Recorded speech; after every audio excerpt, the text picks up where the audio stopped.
You ever wake up one day and realize, in the pit of your stomach, that the folks running the place you call home just don't get it? Like the rules you trusted to keep your world in order are now being twisted into some kind of sick joke, only the punchlines landing right in your front yard. That's how it started for me, and if you think I'm exaggerating, well, let me walk you through it. I'm Rebecca Nolan. I've never been the fighting type. I like things neat, predictable, morning coffee at 6 garden shoes by the back door, everything in its place. That's why I picked this little patch of suburbia, you know. It's nothing flashy, just a gentle slope out west of the city. But it was quiet, orderly, my kind of place. The only wild thing about it was the old creek that ran along my lot. A skinny little drainage channel, more mud than water most months, but important. Not just to me, to everyone up and down our street, though. Nobody seemed to care or even notice it half the time. See, the thing about that creek, it was there before the first contractor even sniffed at this hill, long before folks poured their savings into brick and vinyl siding. It was nature's way of handling what concrete couldn't. Roofs, driveways, patio slabs, water doesn't care about property lines. It follows the path of least resistance, always has, always will. So when I moved in, I did my homework, talked to a hydrologist, landscaped around the creek so nothing blocked it. Not because it looked good, but because it just made sense. Back then, our neighborhood was run like a friendly book club. Somebody'd bring up street repairs at a barbecue. We'd all nod, somebody'd eventually call the city, and life rolled on.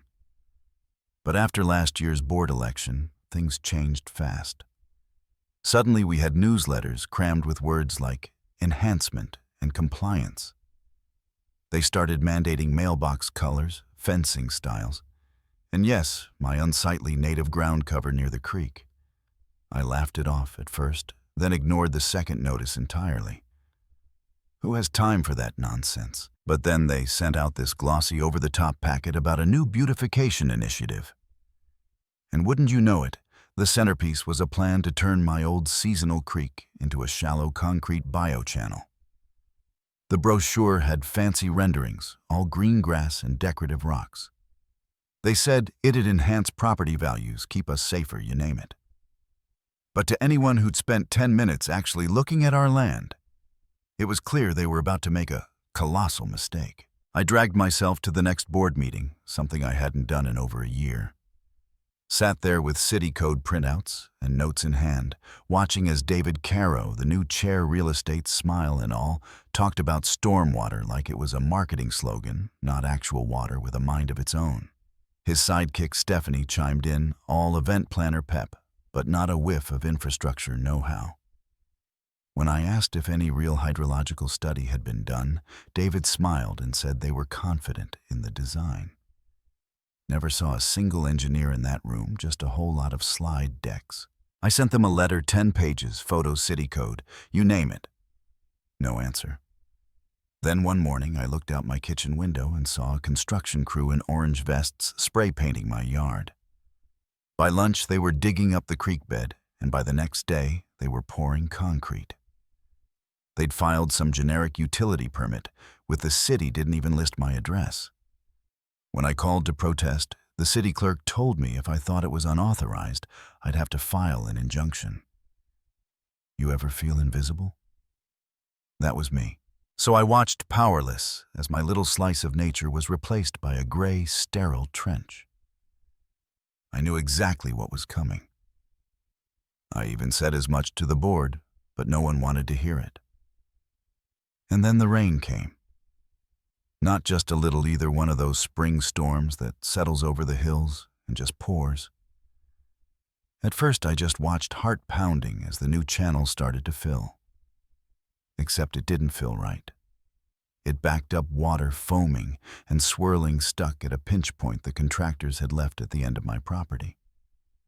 By midnight, the whole street was humming with flashlights and frantic voices. By morning, one family down the way had water inside their house, not just on the lawn. And what did the board do? They blamed me.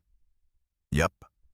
A notice in my mailbox, no stamp, just slipped in by hand, accusing me of unauthorized land modifications that caused runoff to hit neighboring lots. You know what I mean?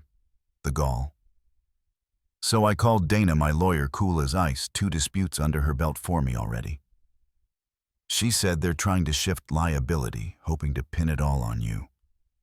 We started gathering evidence, everything from photos to GPS readings. That's when the first real twist hit. Dana discovered the permit number for the work was for a pedestrian pathway, nothing about drainage at all. Fraud, plain and simple. We called in the city code, inspector filed complaints, started documenting everything. But the board doubled down. First they tried to intimidate me, then they tried to intimidate anyone who spoke up in my defense. Citations for overgrown hedges, anonymous notes in my mailbox, even someone creeping around my property late at night. The neighbors started to whisper, more scared of being targeted than of the next rainstorm. But little by little, the truth leaked out, especially after a local software guy found a treasure trove of files on the contractor's public server. Fake invoices, hidden payments, and a memo flat out saying the project was pushed through before seasonal complications made it obvious. That's when Dana shifted gears.